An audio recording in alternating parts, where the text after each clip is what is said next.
Alors nous allons nous lever devant le Seigneur, nous allons lire spécialement un passage dans la parole de Dieu. Ce soir, j'aimerais intituler ce message « À cause de Jésus ». À cause de Jésus.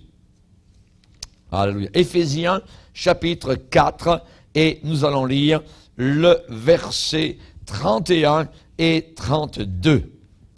Éphésiens chapitre 4, versets 31 et 32.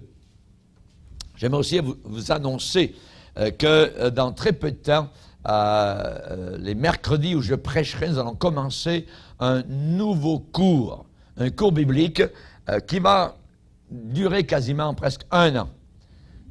Ça va être un gros cours sur les actes des apôtres.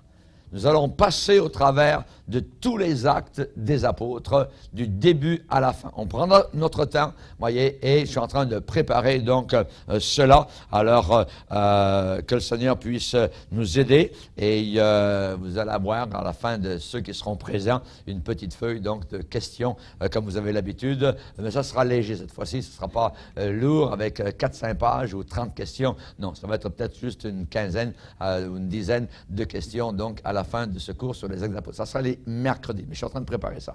Voilà. Juste entre parenthèses. Éphésiens 4, verset 32. Que toute amertume, toute animosité, toute colère, toute clameur, toute calomnie et toute espèce de méchanceté disparaissent du milieu de vous. Soyez bons les uns envers les autres, compatissants, vous pardonnant réciproquement, ça veut dire les uns les autres, vous pardonnant les uns les autres, comme Dieu vous a pardonné, et le petit mot, en Christ, ça veut dire Dieu vous a pardonné à cause de Jésus-Christ. Amen. Seigneur, nous te remercions pour ta parole. Nous voulons te bénir pour tes bienfaits qui se répandent en abondance sur nos cœurs, sur notre vie, sur l'assemblée, Seigneur, que tu puisses continuer ton œuvre dans chacun de nos cœurs. Nous sommes si bien devant toi. C'est là notre vie. Et nous pouvons dire à quiconque veut bien l'entendre, comme ton serviteur Paul le disait si bien, Christ est ma vie et la mort m'est un gain. Nous te demandons, Seigneur, que tu puisses bénir ces quelques pensées, que ce soit rassemblées, Seigneur, et puisse nous aider, puisse nous nourrir, puisse nous faire comprendre, Seigneur, notre marche avec toi, et que nous puissions progresser envers et contre tout, Seigneur, contre vents et marées, Seigneur, que nous puissions être attachés à toi. Nous prions ces choses dans le nom merveilleux, glorieux, admirable, le nom du Tout-Puissant, ton Fils bien-aimé, Jésus-Christ de Nazareth. Amen. Et tout le peuple dit Amen. Alléluia. Gloire à Dieu. Vous pouvez vous asseoir, frères et sœurs. Alléluia. À cause de Jésus. Généralement, quand nous prions dans l'Église chrétienne, nos prières se terminent généralement par « dans le nom de Jésus ». Nous disons, nous prions ceci, Seigneur, merci pour ta bonté, et ainsi de suite. Et on termine en disant « dans le nom de Jésus ». Dans le nom de Jésus. Cette expression « dans le nom de Jésus » n'est pas une expression, je dirais, passe-partout, magique ou quoi que ce soit. Il faut comprendre quand nous disons cette expression, ça veut dire « à cause de Jésus ». Père, je te demande ces choses-là à cause de Jésus, dans le nom de Jésus. Jésus lui-même a dit, quand vous priez, ce que vous demanderez au Père en mon nom, pas dans le nom de Sainte Thérèse ou de Marie ou du petit Jésus de Prague ou quoi que ce soit, dans le nom merveilleux de Jésus. Ça veut dire à cause de moi, à cause de Jésus. C'est là que nos prières seront répondues. Et ici dans Éphésiens chapitre 4 verset 32, il nous est dit, vous pardonnant réciproquement les uns les autres, comme Dieu vous a pardonné à cause de Jésus-Christ. Vous a pardonné à cause de son Fils bien-aimé. nous voulons tous, évidemment, que Dieu agisse avec nous selon les mérites de Jésus-Christ. Personne ne peut se présenter devant Dieu le Père en sa propre personne, dans son propre nom. Il n'y a rien qui est répondu. Voyez, nous avons connu des témoins de Jéhovah qui priaient, une dame qui était très malade à l'hôpital, et elle priait, Jéhovah, Jéhovah, réponds-moi. Il était malade, il n'y avait aucune réponse. Un chrétien un jour est passé, il lui dit, Madame, vous ne savez pas bien prier, il faut prier dans le nom de Jésus. Mais elle ne voulait pas, parce qu'elle avait été endoctrinée parmi les témoins de Jéhovah. Mais elle était tellement malade qu'elle a dit, je vais essayer. Elle a commencé à prier dans le nom de Jésus. En l'espace de 48 heures, elle était sortie de l'hôpital. Dieu répond à cause de Jésus-Christ. Amen. À cause de Jésus, à cause de son Fils, à cause du sacrifice, à cause du sang, à cause de la croix, à cause de son amour. Tout vient de Jésus. Alléluia. Mais de nous-mêmes, nous ne pouvons rien recevoir de la part de Dieu le Père. L'autre côté de cette grande vérité, c'est que Dieu veut que nous le servions, il veut que nous le glorifions, il veut que nous souffrions s'il le faut, à cause de Jésus-Christ. Évidemment, donc, il est notre substitut, Jésus. Il est notre rançon. Voyez, rappelez-vous, il a tellement souffert pour nous. Il est le Fils bien-aimé du Père. Quand il est sorti des eaux du baptême au Jourdain, baptisé par Jean le Baptiste, les cieux sont ouverts. Le Saint-Esprit est descendu sur lui sous la forme d'une colombe, et le ciel ouvert a fait entendre la voix du Père, et le Père a dit, celui-ci est mon Fils bien-aimé en qui j'ai mis tout mon amour. Et le Père nous aime du même amour qu'il a aimé Jésus-Christ. Il nous comble de son amour. Il ne t'aime pas un petit peu moins qu'il a aimé Jésus. Il nous aime exactement comme il a aimé Jésus. Il voudrait dire, celui-ci est ma fille bien-aimée, celle-là est ma fille bien-aimée, en qui j'ai mis toute mon affection. L'affection de Dieu est complètement sur chacune de nos vies. C'est merveilleux. Nous sommes comblés, nous débordons, je dirais, de l'amour de notre Sauveur. Gloire à Dieu. Voilà la vraie motivation de la vie chrétienne. Voilà la vraie motivation du service chrétien à cause de Jésus. Et nous allons voir ce soir, au travers du Nouveau Testament, les différents à cause de Jésus-Christ. À cause du Seigneur Jésus-Christ. Jusqu'à quel point une maman est-elle capable de souffrir pour son enfant? Jusqu'à quel point? On raconte qu'il y a de cela quelques années, il y avait en hiver une grande tempête en Angleterre. Et finalement, après la tempête, on a trouvé au bord du chemin un cadavre avec un bébé. La maman avait perdu son chemin dans la tempête. Et cette maman qui sentait la mort venir avait enlevé le vêtement, elle avait gardé juste les vêtements très légers et elle avait recouvert son bébé. Et lorsque les gens sont arrivés, le cadavre était là, mais le bébé vivait. Voilà l'amour d'une mère. Le bébé était resté vivant à cause de la pensée de la maman. Elle s'est dit, moi je suis en train de mourir, mais je ne veux pas que mon bébé meure. Ça c'est l'amour d'une mère. Se donner pour quelqu'un d'autre. Alléluia. David a dit, à cause de Jonathan, le fils de celui qui m'a tellement haï, de celui qui m'a tellement poursuivi dans le désert, qui voulait me tuer comme on tue une perdrix. Y a-t-il quelqu'un de la maison de mon ennemi à qui je puisse faire du bien? À cause de son fils, à cause du fils de Saül, Jonathan. David a pensé faire du bien à quelqu'un qui faisait partie de la famille de son ennemi à cause de Jonathan. Et Dieu veut nous faire du bien à cause de son fils, notre Jonathan, notre Jésus-Christ. Alléluia. Gloire. Tout vient à cause de Jésus. Dans les Écritures, du début à la fin, jusqu'au 66e livre de la Bible, vous découvrez Jésus. Il est dans la Genèse, il est dans l'Exode, il est dans les prophètes, il est dans les psaumes, il est partout. Alléluia. Et dans le Nouveau Testament, il resplendit de gloire. Et dans l'Apocalypse, nous le voyons, alléluia, dans sa glorification céleste, lorsque Jean l'a vu sur l'île de Patmos. Ici, tout d'abord, il est dit, vous pardonnant réciproquement à cause de Jésus. À cause de Jésus. Puisque Dieu, par déduction, m'a pardonné, puisque Dieu nous a tous pardonnés à cause de Jésus-Christ, nous aussi, par déduction, nous devons pardonner aussi aux autres, à cause de Jésus-Christ. Combien de fois Jésus? 7 fois par jour?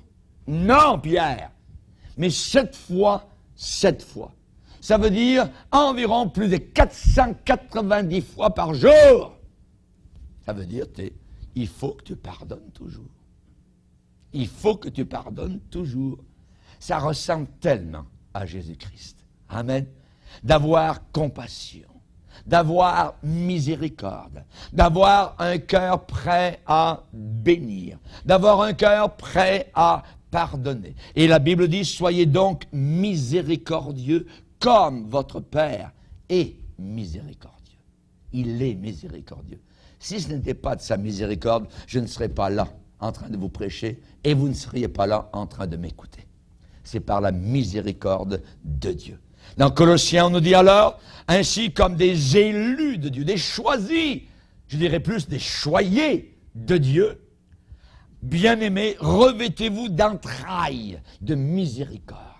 Que dans le cœur ici, il y ait de la miséricorde, de la bonté, de l'humilité, tout petit, de la douceur, de la patience. Supportez-vous les uns les autres. Et si l'un est sujet de se plaindre de l'autre, pardonnez-vous réciproquement, de même que Christ vous a pardonné, pardonnez-vous aussi. Colossiens 3, versets 12 et 13. Donc, à cause de Jésus, il faut que je pardonne. C'est le premier point. À cause de Jésus, je suis lié à pardonner. Il faut que je pardonne. Il faut que j'arrive à ce point-là. Deuxièmement, 2 Corinthiens 4, 5. Paul va dire, nous ne nous prêchons pas nous-mêmes. Ici, dans ce lieu, on ne prêche pas le pasteur Bourgier. Non. Si c'est ça, ferme ma Bible, je m'en vais. Ici, dans ce lieu, nous prêchons Christ, Jésus. Et Paul va dire, nous ne nous prêchons pas nous-mêmes, c'est Jésus-Christ le Seigneur que nous prêchons, et nous nous disons vos serviteurs à cause de Jésus. Nous disons vos serviteurs à cause de Jésus. Nous sommes là pour vous servir à cause de Jésus. Vous avez déjà vu le monsieur qui arrive avec son plateau et avec sa belle nappe blanche, tout ça, et il va dire à votre service. Vous voyez, c'est cela. Nous sommes des serviteurs les uns des autres. À votre service. De quoi avez-vous besoin? Comment puis-je vous aider? Vous voyez, c'est cela le cœur du chrétien. À cause de Jésus. À cause de Jésus. Pourquoi? Parce que lui était le serviteur par excellence. Il est venu même jusqu'à plier les genoux et à me laver les pieds. Hein? Lui, le roi des rois, le Seigneur de gloire, descendre jusqu'à venir m'enlever la poussière de la vie, les saletés de ce monde, jusqu'à me nettoyer régulièrement. Merci Seigneur. Si lui a fait cela, alors il faut que je fasse aussi cela à cause de Jésus. Rappelez-vous, Jésus a dit, le Fils de l'homme n'est pas venu pour être servi, mais pour servir. Pour servir. Le Fils de l'homme n'est pas venu pour être servi, mais pour donner sa vie. Donner sa vie comme la rançon de plusieurs, de beaucoup de vies. Amen. Gloire au Seigneur. Quiconque veut être grand parmi vous, quiconque veut être le chef, le leader parmi les disciples de Jésus-Christ, quiconque veut être le premier, qu'il soit le serviteur de tous. Et le mot serviteur en grec, c'est doulos, ça veut dire l'esclave de tous. Être esclaves les uns des autres. Ça, c'est le service de Dieu. C'est la pensée du service chrétien. Nous ne sommes pas là pour être servis, mais nous sommes là pour servir les autres, pour ressembler à Jésus, qui a pris la serviette, la bassine d'eau, et qui a fait ce qu'il a pu pour aider ses disciples. Et la Bible dit, quand il a fait ça, il a mis le comble à son amour. Top niveau de son amour. Imaginez, lui le roi. Et je dis, si moi, le maître, je vous ai fait ça, à quand même plus forte raison, vous devez vous laver aussi les pieds les uns les autres. Maintenant, on pourrait prendre une bassine ici, et puis dire, ah, venez les gars, ça, et puis on va vous laver les pieds, ça ne servait absolument à rien du tout. C'est l'esprit. La parole de Dieu est esprit et vie. Voyez, ce n'est pas une histoire de laver les pieds les uns les autres, c'est une histoire de se pardonner les uns les autres, une histoire d'être au service les uns des autres, voyez, et non pas que les autres soient au service de nous-mêmes. L'apôtre Paul s'est glorifié de cela. Il a dit dans 1 Corinthiens 9, 19, « Je me suis rendu le serviteur de tous afin de gagner le plus grand nombre. » Alléluia. Serviteur de tous afin de gagner le plus grand nombre. Alléluia. Et évidemment, je pense que le service de chaque membre, lorsqu'il est accompli, toujours dans cette motivation à cause de Jésus. Auparavant, nos pères, ils disaient, pour l'amour de Dieu. C'est pareil. C'est la même chose. À cause de Jésus. La motivation, c'est pour l'amour de Jésus, à cause du Seigneur Jésus-Christ. Et à ce moment-là, s'il est fait dans ce sens-là, dans cette motivation-là, dans cet esprit-là, c'est pour le bien de tout le corps. Mais s'il est fait dans un autre esprit, ça sert à zéro. Ça sert juste parfois à être vu par les autres. Regardez ce que je fais, regardez comment moi je fais ci, je fais ça, et ainsi de suite. Si c'est dans cette motivation-là, ça sert à rien du tout. Il n'y a aucune récompense dans le ciel pour ces gens-là. Par exemple, Jésus a parlé de cette motivation-là. Il a dit, lorsque par exemple, eh bien, tu pratiques ta justice devant les hommes pour être vu des hommes, alors tu n'auras pas de récompense auprès de ton Père qui est dans les cieux. Il faut faire, parfois certains on est vu, parfois on est visible, mais la motivation, ce n'est pas pour être vu, c'est pour, à cause de Jésus, à cause du Seigneur, parce que j'aime le Seigneur, parce que j'aime l'Église, parce que j'aime les frères, parce que j'aime les sœurs. Alléluia, gloire au Seigneur.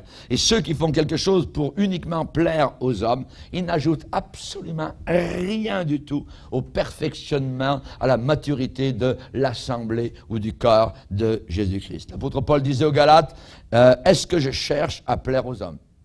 Il dit, si je cherchais à plaire aux hommes, je ne serais pas un serviteur de Dieu. Il faut plaire à Dieu. Il faut être agréable à Dieu. C'est lui que je veux servir. C'est toujours à cause de Jésus. À cause de Jésus. Gloire au Seigneur. Rappelez-vous, quand le Seigneur s'est révélé à l'église de Thyatire dans l'Apocalypse, il dit, je suis celui qui sonde les cœurs et les reins. Ça parle que le Seigneur sait exactement le pourquoi de nos actions. Il est capable de peser nos actions, pourquoi nous les faisons, dans quel but, dans quelle motivation. Il est celui, la Bible dit, qui sonde les cœurs. David a fait une prière un jour, il a dit, Seigneur, sonde-moi, connais mon cœur, regarde si je suis sur une mauvaise voie, et conduis-moi sur la voie de l'éternité. Si je m'égare, Seigneur, s'il te plaît, veux-tu bien me ramener dans le droit sentier? Il le fait. Je suis celui qui sonde les cœurs et les reins. Gloire au Seigneur. Maintenant, dans la Bible, il y a un autre endroit, dans 2 Corinthiens 4, 11, où l'on nous dit, car nous qui vivons, nous sommes sans cesse livrés à la mort à cause de Jésus, afin que la vie de Jésus soit aussi manifestée dans notre chair mortelle. Nous sommes sans cesse livrés à la mort à cause de Jésus. Qu'est-ce que ça veut dire? Eh bien, ça veut dire qu'à cause de lui, notre moi doit être continuellement livré, abandonné à la mort, tué tout le long du jour. Tout le long du jour. Killed. All day long.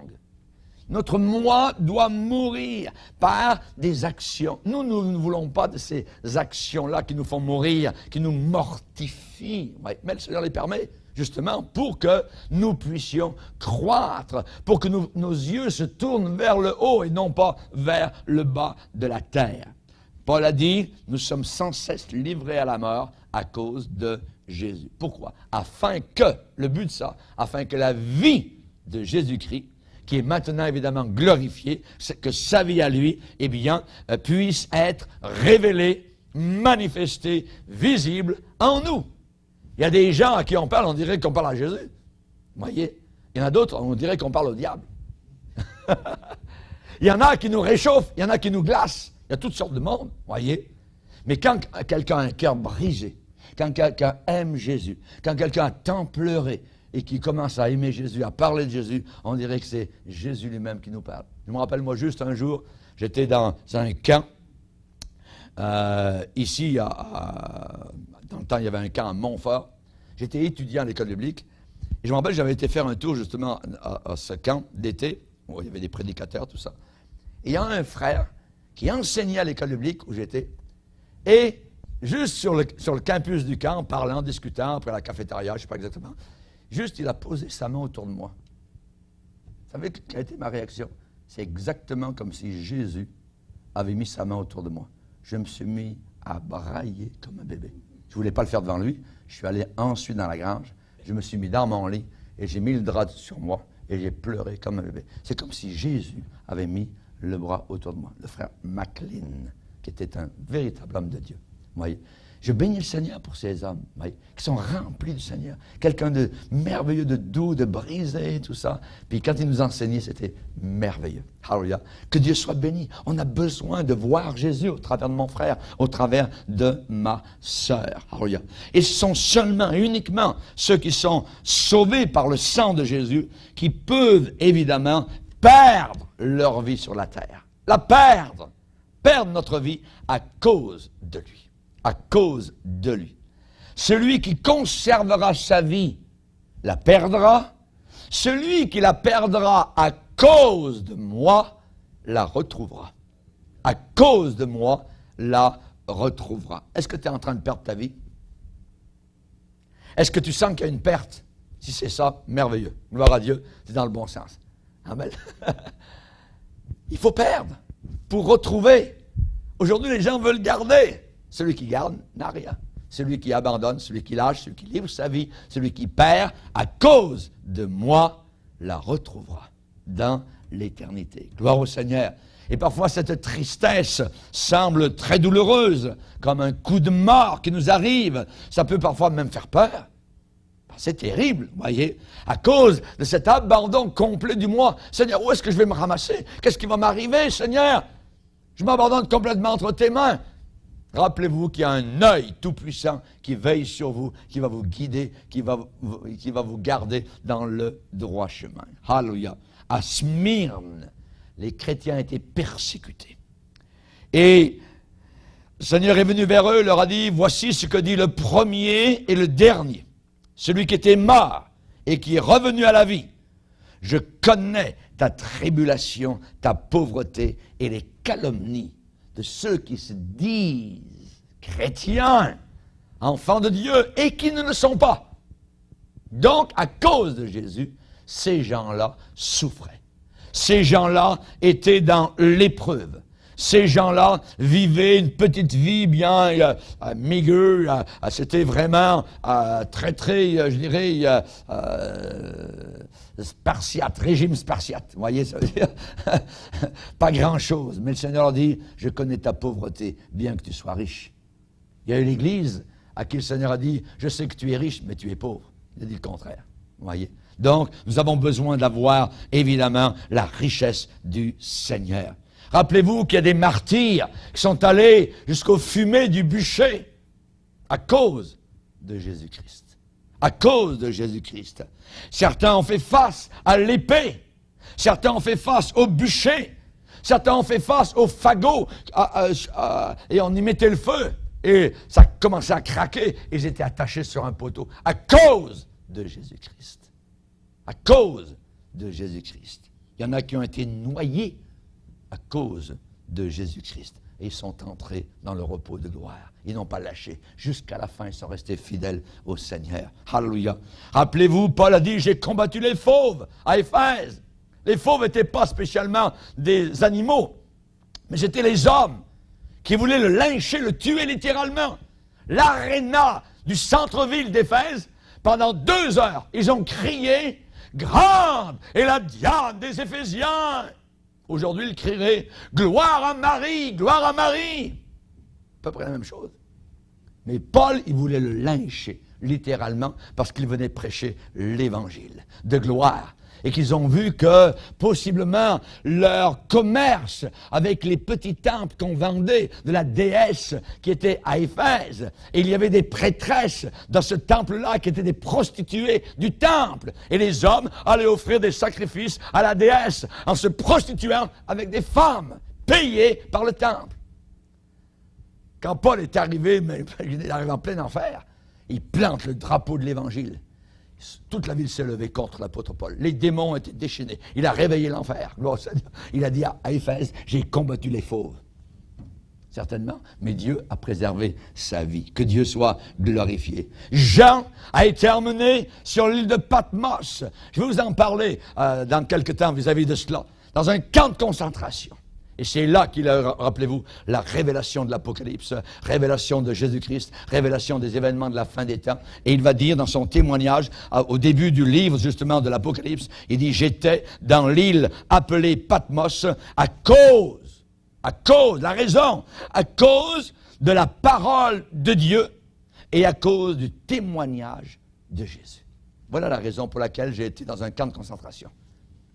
Évidemment, on voit qu'il y a beaucoup de martyrs, et encore aujourd'hui, il y a des frères et des sœurs qui subissent la moquerie.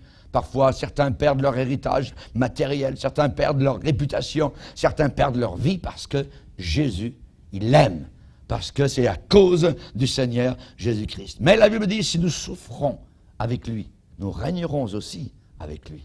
Amen. Si nous souffrons avec lui, nous régnerons aussi avec lui. Dans Romains 8, on nous dit que nous sommes héritiers de Dieu, co-héritiers de Christ, si toutefois nous souffrons avec lui, afin d'être glorifiés avec lui. Rappelez-vous dans l'épître à Timothée, la deuxième épître à Timothée, eh bien, je vous parle du vrai évangile, je ne parle pas de l'évangile quand vous prêchez dans toutes sortes d'endroits où on va vous dire que vous allez devenir riche parce que vous aimez le Seigneur, parce que vous ne serez plus jamais malade, vous n'aurez plus aucun problème. Non, non, ça c'est pas l'évangile. Là, je vous parle de l'évangile véritable. Et spécialement, eh bien, à cause de Jésus, eh bien, parfois, nous devons souffrir. Et l'apôtre Paul écrit à Timothée dans la deuxième épître en disant « Souffre avec moi pour l'évangile ».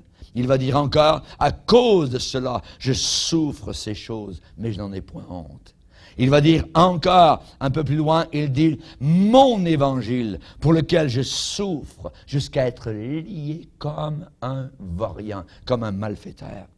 Un peu plus loin, il va dire, Timothée, eh bien, tu as suivi mon exemple, mes persécutions, mes souffrances. À quelle souffrance n'ai-je pas été exposé dans la ville d'Antioche, à Icône, à Lystre? Il parle de ces souffrances. Et parlant de la fin des temps, il va dire, il viendra un temps où les hommes ne supporteront plus l'évangile, l'enseignement, je dirais, de santé de l'évangile, et se donneront une foule de faux enseignants. Il dit, mais toi, sois sobre en toutes choses, supporte les souffrances. Supporte les souffrances. On voit que dans l'évangile de Paul qu'il prêchait, il y avait beaucoup donc de souffrances. Mais au travers de la souffrance, eh bien, ces souffrances ont un but. Ces souffrances ne sont pas vaines, et c'est à cause de Jésus que nous souffrons, évidemment, et cela c'est très bien. Amen. Gloire au Seigneur. On voit aujourd'hui autour de nous un cri, je dirais, assourdissant de ceux qui méprisent Jésus, de ceux qui se moquent de notre Seigneur. Et le cri n'a pas changé au travers des 20 siècles qui nous ont précédés. C'est encore le même cri que les gens au pied de la croix. Sauve-toi toi-même! Sauve-toi toi-même! Descends de la croix! Si tu es un vrai chrétien, fais un miracle! On n'a jamais eu de miracle! Hey, fais un miracle, tout ça! Alors on va croire. Jamais de la vie, c'est des moqueurs. Jésus a dit, vous cherchez des miracles, vous n'aurez pas d'autre miracle que celui de Jonas. De même que Jonas a été 3 jours et 3 nuits dans le ventre du poisson, c'est le seul miracle qui vous sera donné. Le Fils de l'homme sera 3 jours et 3 nuits dans le sein de la terre. Alléluia. Il y avait des gens qui cherchaient des miracles, ils voulaient toujours des miracles, vous voyez. Mais pas des miracles pour, évidemment, glorifier le Seigneur, bénir Dieu. C'est des miracles pour, hey, on aimerait voir un tour de magie, c'est ça. Hein? Comme le diable a dit à Jésus, hey Jésus, saute du temple, descends en bas, ça sera un show merveilleux. Les gens vont te voir descendre, tu vas descendre, puis là, tu vas pouvoir établir ton règne. C'est juste, je dirais, vraiment un traquenard, un piège, une trappe, vous voyez. Et Jésus n'a jamais embarqué dans cela. Aussi, à cause de Jésus, eh bien, on se plaît. Ça va plus loin, là. On se plaît dans les épreuves. Là, ça prend une coche de plus. Ça prend une maturité chrétienne. Se plaire dans les épreuves. Vivre au milieu des épreuves. Et je peux vous dire qu'au travers des 35 ans de ministère, eh bien, c'est à peu près ça. Épreuve après épreuve, épreuve, épreuve, épreuve. Ça sera comme ça jusqu'à la fin. Paul a dit, je me plais dans les faiblesses, dans les outrages, dans les calamités, dans les persécutions, dans les détresses, à cause de Christ. Parce que quand je suis faible, c'est alors que je suis fort. Amen. À cause de Christ. Détresse à cause de Christ. Toujours, il faut que ça soit pour Christ. Si j'ai des détresses à cause de moi, parce que je suis un voleur, parce que je suis un menteur, parce que j'ai convoité la femme du voisin, parce que au golf, la femme toute seule m'a donné son numéro pour aller coucher avec elle dans son appartement, et puis que je commets des actes semblables, et puis après, je souffre, oh Seigneur, aide-moi, tout ça. Non.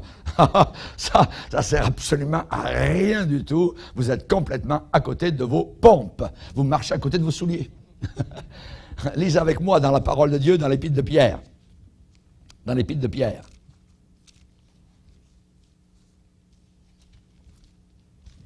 Dans l'épître de Pierre, au chapitre 4. Première épître de Pierre, chapitre 4. Verset 12. 1 Pierre 4, verset 12. Bien-aimés, ne soyez pas surpris comme d'une chose étrange qui vous arrive, de la fournaise qui est au milieu de vous pour vous éprouver. Réjouissez-vous, au contraire, de la part que vous avez aux souffrances. Notez bien, une part que nous avons aux souffrances de Christ, afin que vous soyez aussi dans la joie et dans l'allégresse lorsque sa gloire apparaîtra. Si vous êtes outragés pour le nom de Christ, vous êtes heureux, parce que l'Esprit de gloire, l'Esprit de Dieu repose sur vous. Et notez bien ensuite que nul de vous, que personne parmi vous, en effet, ne souffre comme meurtrier, tuant quelqu'un, ou voleur, ou malfaiteur, ou comme s'ingérant dans les affaires d'autrui. Mais si quelqu'un souffre comme chrétien, qu'il n'en ait pas honte, mais que plutôt il glorifie Dieu à cause de ce nom. Amen. Alors, gloire au Seigneur. Donc que Dieu soit glorifié. Évidemment, nous voyons cela. Partout où se trouve Jésus-Christ, il y a le salut, il y a le repos du ciel. Amen. Donc, amenons-le, amenons le Seigneur, amenons Jésus dans tous nos outrages, dans nos persécutions, dans nos détresses, dans nos infirmités. Amenons tout cela, amenons Jésus avec nous. Ça fait partie de notre héritage. Pourquoi? Parce qu'il nous a été donné, il nous a été fait la grâce par rapport à Christ, à cause de Jésus-Christ, non seulement de croire en lui, mais aussi de souffrir pour lui. Ça fait partie de la game. Amen.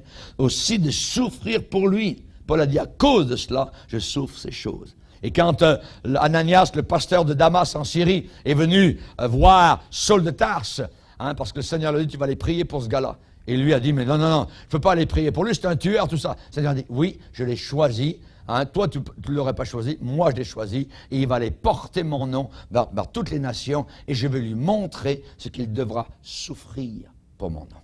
Je vais lui montrer ce qu'il devra souffrir pour mon nom. Et l'apôtre Paul a souffert. Et quand le soldat romain lui a demandé de poser sa tête sur le billot, quelque part à Rome, et quand la hache est tombée sur son cou et que sa tête a roulé dans la poussière, Paul était content d'arriver dans la gloire, était applaudi par tous les anges du ciel qui l'accueillaient. Et avant de mourir, il a dit, j'ai combattu le bon combat. J'ai achevé la course. J'ai gardé la foi. Amen.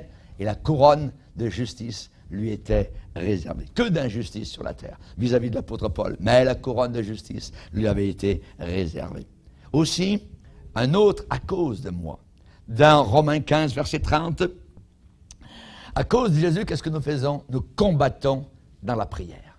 Nous combattons ensemble dans la prière. Romains 15, 30.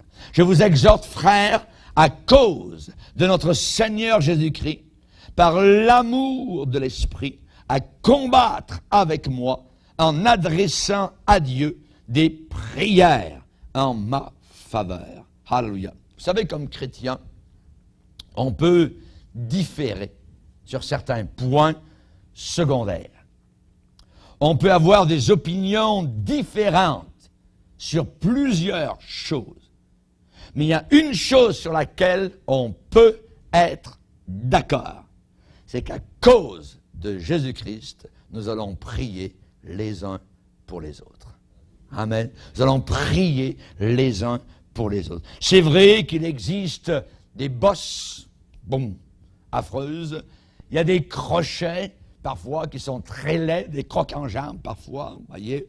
Parfois, il y a des arêtes tranchantes, aiguisées. Parfois, il y a des caractères, évidemment, de certains disciples que... Mais à cause de Jésus-Christ. Alléluia! On va y arriver, mon frère. On va y arriver, ma sœur. À cause de Jésus-Christ, nous devrions combattre ensemble dans la prière. Amen. Avec gloire au Seigneur. Les profondeurs immenses des possibilités de la prière n'ont pas encore été sondées ni pénétrées. Le Seigneur attend que nous le fassions. Amen. Et cette semaine, on va le faire. On va être là au poste. Amen. Gloire au Seigneur. Aussi, un autre point. À cause de Jésus-Christ, on ne se lasse pas. On ne se lasse pas. Si Jésus n'est pas revenu d'ici 50 ans et que vous êtes encore sur la terre, je veux vous voir encore au poste. Amen. Ne pas avoir déserté, voyez, la famille de Dieu, mais d'être resté fidèle jusqu'à la fin, jusqu'au bout. Sois fidèle jusqu'au bout, jusqu'à la fin, et je te donnerai la couronne de vie. Nous devons être, je dirais, des jusqu'au boutistes. Amen. Des jusqu'au boutistes. Est-ce que vous voulez être des jusqu'au boutistes? Alléluia. Gloire au Seigneur. Ne pas se lasser. Par exemple, le Seigneur va dire à l'église d'Éphèse, je sais que tu as de la persévérance. Je sais que tu as souffert à cause de mon nom. Je sais que tu ne t'es pas lassé. Alléluia. Merci Seigneur. Il voit tout ça, le Seigneur. Il voit que on veut persévérer, on veut continuer. Gloire au Seigneur. Vous savez, si vous étiez chef d'entreprise et que vous avez un travailleur qui est totalement irrégulier, capricieux, d'humeur très changeante, évidemment, vous n'allez jamais mettre votre confiance dans ce travailleur-là. Pourquoi? Parce qu'il est tellement irrégulier, il est tellement capricieux. Aujourd'hui, c'est bien, demain, il va être soupolé, ça sera totalement différent. Vous ne pouvez pas vous fier, évidemment, à une personne semblable. C'est à peu près comme quelqu'un qui va dire à sa femme, « Oh, je t'aime », le lendemain, il dit « Je te hais ». Voyez? Ça ne marche pas, voyez? Ça ne marche pas. À peu près pareil. Nous, avec le Seigneur, nous ne pourrons pas lui dire, aujourd'hui, je t'aime, Seigneur. Demain, Seigneur, où est-ce que tu es? Tu m'as abandonné. Non, non, il est toujours là, le Seigneur. Nous marchons par la foi. Nous ne marchons pas par nos feelings, nos sentiments. Nous marchons par la parole de Dieu. Amen. Gloire au Seigneur. C'est vrai qu'il est facile de perdre patience. Très facile, voyez. Très facile de défaillir. Très facile de se décourager. Très facile de tout laisser tomber. Il n'y a rien de plus facile. Vous laissez tout tomber. Mais les poissons qui sont morts, qui ont le ventre blanc, qui descendent le fleuve, eux aussi sont morts. C'est très facile. Ça prend un poisson vigoureux au printemps pour remonter le courant et aller frayer dans les sources de la rivière. Amen. Et nous sommes comme cela. Tandis que tous les ventres blancs sont en train de descendre vers l'enfer, nous remontons vers le ciel. Amen. Alléluia. Ils sont morts. Nous avons la vie. Nous remontons. On ne se laisse pas aller avec le courant de ce monde. Non, nous allons dans l'autre sens. Alléluia, gloire au Seigneur. Le secret de persévérer et d'avoir la victoire repose dans le fait de tout faire comme si c'était pour Jésus. Amen. Gloire au Seigneur. Nettoyez votre maison comme si Jésus allait venir. Faites votre travail comme si c'était pour le Seigneur. Comme si à la fin de la journée, le Seigneur vous demande des comptes. Bon, aujourd'hui, qu'est-ce que tu as fait? Pour moi. Faites-le pour le Seigneur. Ça change totalement, complètement une vie. Quand vous le faites pour le Seigneur et non pas pour les hommes ou quelqu'un, ainsi de suite. Faites-le tout pour le Seigneur. Jésus dit, toutes les fois que vous avez fait cela à un des plus petits d'entre les miens, c'est à moi que vous l'avez fait. C'est à moi que vous l'avez fait. La Bible dit encore dans Proverbe, celui qui a pitié du pauvre prête à l'Éternel. Celui qui a pitié du pauvre prête à l'Éternel qui lui rendra selon son œuvre. Dieu n'est pas injuste pour oublier votre travail et l'amour que vous avez montré pour son nom, pour son Église, pour les frères, pour les sœurs. Dieu n'est pas injuste, gloire au Seigneur. Ne nous lassons pas de faire le bien. Parfois, on serait fatigué d'abandonner. Terminé. Non. Ne nous lassons pas de faire le bien. Continuons à faire le bien. Gloire au Seigneur. Le travail qui nous a été demandé doit être accompli en son nom, à cause de lui. Œuvrons patiemment. Continuons à parler de Jésus autour de nous, même si les portes nous claquent en face, même si nous recevons la boue du diable. Continuons à parler de Jésus. Continuons à aimer le Seigneur. Alléluia. Gloire à Dieu. Considérez celui qui a supporté contre sa propre personne une si grande opposition de la part des pécheurs, afin que vous ne vous lassiez pas l'âme découragée. Considérez Jésus. Lui, est-ce qu'il a supporté de l'opposition? Mais, certain. À tous les coins de rue, il y avait de l'opposition tout le temps. Obligé de se cacher parfois. Tout le temps de l'opposition. Il voulait l'avoir, mais ce n'était pas son temps. Il voulait un jour le jeter par-dessus une falaise. Il voulait le tuer avant son temps, mais il ne pouvait pas. Vous voyez? Mais partout de l'opposition. Je ne travaillerai pas pour que mon âme soit sauvée. Non, elle l'est déjà. Vous voyez? Cela, mon Seigneur l'a déjà fait. Je vais travailler comme n'importe quel esclave à cause du très cher Fils de Dieu, bien-aimé. Amen. Esclave de Jésus-Christ. Prisonnier de Jésus-Christ. C'est une merveilleuse prison. Amen. Alléluia. Gloire au Seigneur. Même s'il y a des rats ou des serpents qui sont autour de vous, Jésus est là au milieu. Gloire au Seigneur. Même s'il y a une fournaise chauffée cette fois plus que de coutume, Jésus est là. Le quatrième homme est là avec les yeux de flamme et il nous garde et il nous protège. Amen. Que Dieu soit glorifié. Et en terminant, dernier point, nous sommes fous à cause de Christ. C'est ce que la Bible dit. Nous sommes fous à cause de Christ. Aux yeux du monde, un fou, c'est quelqu'un qui, à cause d'une faiblesse mentale, est incapable d'entrer dans les activités, dans les affaires, voyez, ou même parfois les joies qui occupent la plupart donc des gens. C'est quelqu'un dont l'esprit est occupé par hasard peut-être à une chose insignifiante, à une chose sans importance ou très très superficielle. Ou bien quelqu'un qui a une volonté personnelle si forte, ça le conduit toujours dans des difficultés, des déceptions, des désappointements. Et ceux qui sont fous pour Jésus-Christ ont, je dirais, une affaire, ont un business, ont un point de vue, une perspective que les yeux de ce monde ne peuvent pas voir, ne connaissent pas. Jésus dit, le monde ne me verra plus. Mais vous me verrez. Car je vis et vous vivrez aussi. Alléluia. Le monde ne me verra plus. Le monde ne voit pas Jésus. Nulle part. Et moi, je me rappelle une émission de radio que j'avais à Sherbrooke il y a quelques années. Le gars m'a dit, pasteur, c'est très bien, vous prêchez l'évangile, tout ça, à mon poste de radio, tout ça. Mais il dit, mais ce serait merveilleux si moi, je pourrais arriver à mon poste et je dise, bon, aujourd'hui, Jésus est arrivé aux zéleux, allez voir Jésus, il est là. Vous voyez, vous pouvez le photographier, tout ça. Je dis, non, ça se passe pas comme ça. Il dit, il faut avoir la foi. Il faut croire en lui. Alléluia. Et même dans son temps, les gens qui le voyaient devaient croire en lui, autant que nous qui ne le voyons pas aujourd'hui, devons croire en lui. Si les gens qui ont vu Jésus, voyez, ont cru en lui, ils croiraient aujourd'hui sans le voir. Si les gens qui, à l'époque de Jésus, ne croyaient pas en lui en le voyant, ne croiraient pas plus aujourd'hui en ne le voyant pas. C'est une question de foi personnelle. Baissons nos têtes et prions Dieu. Alléluia. Seigneur, nous savons que les choses de l'Esprit de Dieu sont une folie pour ceux qui périssent. Mais pour nous qui sommes sauvés, c'est la puissance de Dieu.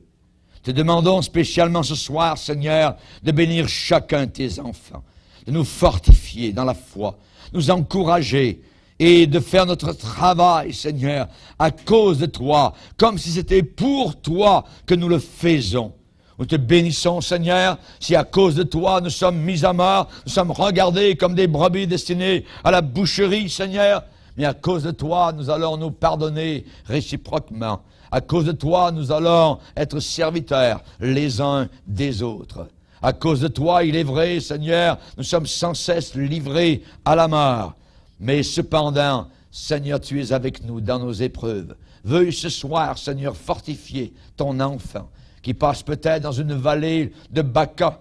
Mais ta parole nous dit que lorsqu'on traverse la vallée de Baca, nous la transformons en un lieu plein de sources. Cette vallée de larmes, cette vallée de ténèbres, cette vallée d'obscurité, cette vallée, Seigneur, où les démons nous crient, nous font peur. Seigneur, tu es là avec nous et tu veux que nous creusions un puits, Seigneur, là, dans l'obscurité, et que nous puissions voir jaillir des fleuves d'eau vive. Bénis abondamment tous les frères et sœurs au nom du Sauveur.